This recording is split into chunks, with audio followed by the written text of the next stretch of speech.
Les auteurs bloqués devant la page blanche sont comme des amants enfiévrés qui perdent leurs moyens au joli moment de conclure.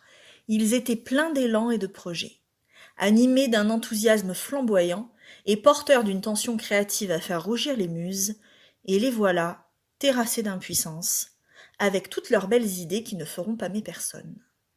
J'ai longtemps travaillé avec des auteurs en souffrance, des auteurs de romans, d'essais, de thèses universitaires, et tous étaient, d'une façon ou d'une autre, travaillés par ce qu'on appelle le processus d'autorisation, ce cheminement intérieur qui permet à chacun de devenir auteur, auteur de sa parole, de ses écrits, de ses projets et de sa vie entière. Et pour certains d'entre eux, ce fameux processus d'autorisation faisait franchement des siennes, et leur silence involontaire devant le papier blanc révélait un enjeu qui allait bien au-delà de ce qu'ils pouvaient croire. Je me souviens de 2 cas en particulier que je vais t'exposer ici. Je me souviens d'une étudiante d'origine étrangère qui n'en finissait plus d'écrire sa thèse et qui ne comprenait pas pourquoi, subitement, après des années de travaux et de mémoires rédigés sans difficulté particulière, il lui était devenu à ce point difficile de formaliser sa pensée sur un fichier texte. Au fil des entretiens avec moi, elle a compris qu'elle ne s'autorisait pas vraiment à accéder au plus haut niveau de qualification que représente un doctorat, parce qu'elle était la première de toute sa famille à être allée à l'université, et surtout la première à avoir vraiment su lire et écrire. Le langage à ses yeux s'en trouvait d'autant plus sacralisé et soudainement intouchable depuis qu'il était question de développer ses propres théories. Et puis, elle ne s'était pas vraiment projetée en tant que docteur. Elle ne s'était pas encore autorisée à exister avec ce nouveau titre. C'était trop. C'était au-delà de ce qu'elle se sentait le droit d'incarner à cette époque. Écrire sa thèse, cela voulait dire trahir son histoire familiale, marquer une rupture, s'affranchir au-delà de tout ce qu'elle avait imaginé jusqu'ici. Et au fil des entretiens, elle a appris à désacraliser un peu le langage pour mieux se l'approprier et en faire un outil à son service. Elle a aussi appris qu'il était possible de faire dévier le cours de son histoire sans pour autant renier ses origines.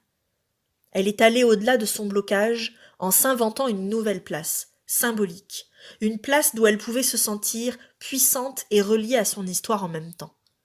Et c'est à ce moment-là qu'elle a retrouvé sa capacité à écrire, et qu'elle est devenue docteur quelques mois plus tard. Je me souviens aussi d'un écrivain amateur qui s'acharnait depuis des années sur son premier roman. Animé par un impérieux besoin de s'exprimer, il cherchait sans le savoir à compenser par l'écriture son sentiment de n'avoir jamais vraiment eu le droit à la parole durant toute son enfance.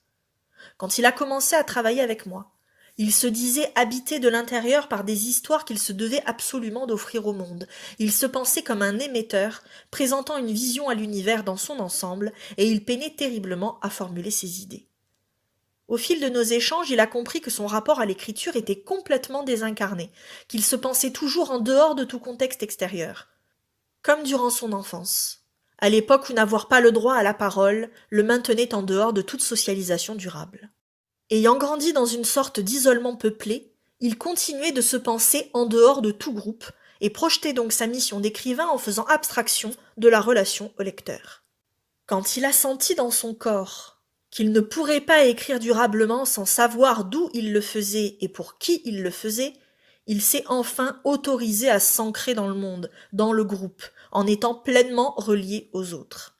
Et au fil du temps, il s'est remis vraiment à écrire en s'incarnant à l'intérieur de la cité, pour mieux penser au public qui allait recevoir ses idées et se laisser immerger dans son roman. Si je t'ai raconté ces 2 histoires, c'est pour que tu puisses identifier l'enjeu essentiel qui favorise et entretient ton syndrome de la page blanche. Derrière tes blocages d'écriture se cache toujours une problématique d'autorisation qui se crispe au lieu de se dénouer dans l'action. Et quand tu ne t'autorises pas, tu ne peux pas t'ancrer et te mettre à ta place, accéder à tes ressources pour agir, écrire et inventer la suite. Le processus d'autorisation, c'est la clé de tout projet d'écriture réussi. Et quand on ne peut plus écrire, il est essentiel d'aller voir ce qui se joue de ce côté-là. Pour que tu puisses toi aussi dépasser tes blocages devant la page blanche, je vais te donner 3 clés pour accélérer ton processus d'autorisation dès maintenant. Commence par identifier clairement le type de relation qui te relie à ton lecteur. On n'écrit pas en l'air, dans un vide relationnel complet, totalement déconnecté de l'autre. Écrire un mémoire destiné à ses professeurs, pour leur montrer qu'on peut nourrir son questionnement de références universitaires et en tirer des conclusions inédites, ce n'est pas la même dynamique que de se mettre en situation d'écrire une thèse, en tant qu'aspirant docteur, soucieux d'être enfin reconnu par la communauté des sachants. Écrire un essai, c'est encore un positionnement différent, face à un public qui va se nourrir de nos idées, sans pourtant avoir forcément les moyens de les évaluer et de les critiquer. Et enfin, écrire de la fiction, c'est mettre en place une relation de confiance avec son lecteur pour qu'il entre dans l'univers qu'on a créé pour lui et qu'il s'y perde avec plaisir.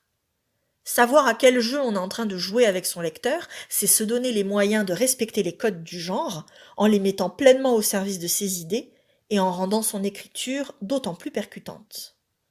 Ensuite, identifie ton réel degré d'implication dans le message que tu transmets. Trop d'implication et on risque de s'identifier à son discours, de fusionner avec. Et si on ne fait plus qu'un avec son projet, le manque d'espace entre le message et soi empêchera de créer. Il faut de la place pour contenir sa création, et si on fusionne pleinement avec, si on est empêtré dedans jusqu'au cou, de la place il n'y en aura plus assez.